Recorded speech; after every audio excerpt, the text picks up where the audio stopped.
बढ़ेंगे। दूसरी बड़ी खबर का रुख कर लेते हैं जो कि उत्तर प्रदेश के दारुल हुकूमत लखनऊ से आ रही है। उन्नाव मुतासरा की हालत नाजुक बनी हुई है। हमने आपको बताया लगातार 5 दिनों से मुतासरा ट्रॉमा सेंटर में दाखिल है और इस हवाले से मजीद प्रोसीडिंग्स आपको बता रहे हैं कि उन्नाव रेप मुतासरा की हालत नाजुक लगातार बनी हुई। इससे पहले सुप्रीम कोर्ट में इस मामले को लेकर सुनवाई हुई है।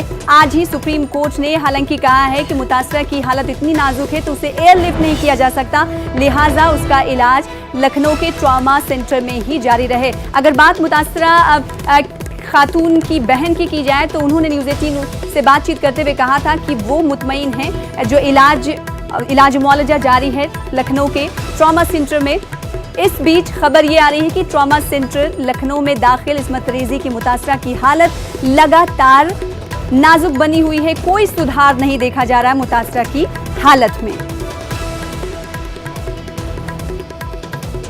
ऋषभ मनी मजीद अपडेट के साथ हमारे साथ जुड़े हुए हैं, लगातार उनसे हम बातचीत कर रहे हैं। ऋषभ बताइएगा, कहा यह जा रहा है कि मुतासरा की हालत में कोई रेप पीड़िता की हालत में कोई सुधार नहीं देखा जा रहा है।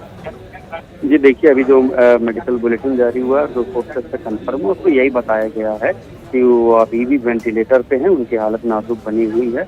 जब इतवार को उनको एडमिट कराया गया था वही हालत उनकी अभी भी बनी हुई है। हालांकि उनके परिवार ने सेटिस्फेक्शन दिखाया है कि नहीं, फिलहाल कहीं बाहर ले जाने की जरूरत नहीं है, यहाँ पर लखनऊ के अस्पताल में जो इलाज हो रहा है वो उससे फिलहाल खुश हैं। जी ऋषभ, कुछ देर पहले हमने देखा कि सुप्रीम कोर्ट इस मामले पर सुनवाई कर रहा था। सुप्रीम कोर्ट ने कहा कि मुतासरा को वहीं रखा जाए ट्रॉमा सेंटर में, तो क्या हालत नाजुक होने की वजह से उसे शिफ्ट नहीं किया जा रहा दिल्ली? जी देखिए, ये फैसला डॉक्टर्स को लेना था और यहाँ पे डॉक्टर्स का भी यही मानना है कि हालत इस वक्त इतनी अच्छी नहीं है कि उनको एयरलिफ्ट करा के कहीं और शिफ्ट करवाया जाए। यहाँ पे ही बेहतर सुविधाएं उनको दी जा रही हैं और कोशिश की जा रही है और जो बेहतर से बेहतर हो सकता है वो सारे मेडिकल एड और इक्विपमेंट फैसिलिटीज उनको अवेलेबल कराई जाए। बहुत शुक्रिया ऋषभ हमारे साथ जुड़ने के लिए और इस हवाले से मजीद तफसीलात फराहम करने के लिए। तो मुतासरा की हालत लगातार नाजुक बनी हुई है। गुज़िश्ता 5 दिनों से इस खबर पर हमारी नज़र बनी हुई है और मुतासरा की हालत में कोई सुधार नहीं देखा जा रहा। फिलहाल आगे बढ़ेंगे और बड़ी खबर का रुख कर लेते हैं जो कि दिल्ली से इस वक्त आ रही है। दारुल हुकूमत दिल्ली से बड़ी खबर आपको दे रहे हैं। इस वक्त बच्चों के बढ़ते खुदकुशी के मामले में नोटिस जारी किया गया है। सुप्रीम कोर्ट ने दिल्ली हुकूमत और दिल्ली पुलिस को नोटिस जारी किया है। RTI की बुनियाद पर मफाद आमा की अर्जी दाखिल की गई थी। तो इस वक्त की बड़ी खबर आपको दे रहे हैं दारुल हुकूमत दिल्ली से, जहां पर बच्चों के बढ़ते खुदकुशी के मामले पर नोटिस जारी किया गया है। सुप्रीम कोर्ट ने दिल्ली हुकूमत और दिल्ली पुलिस को नोटिस जारी किया है। एक RTI की बुनियाद पर मफाद आमा की अर्जी दाखिल की गई थी, जिसके बाद सुप्रीम कोर्ट ने नोटिस जारी किया है दिल्ली सरकार को और दिल्ली पुलिस को।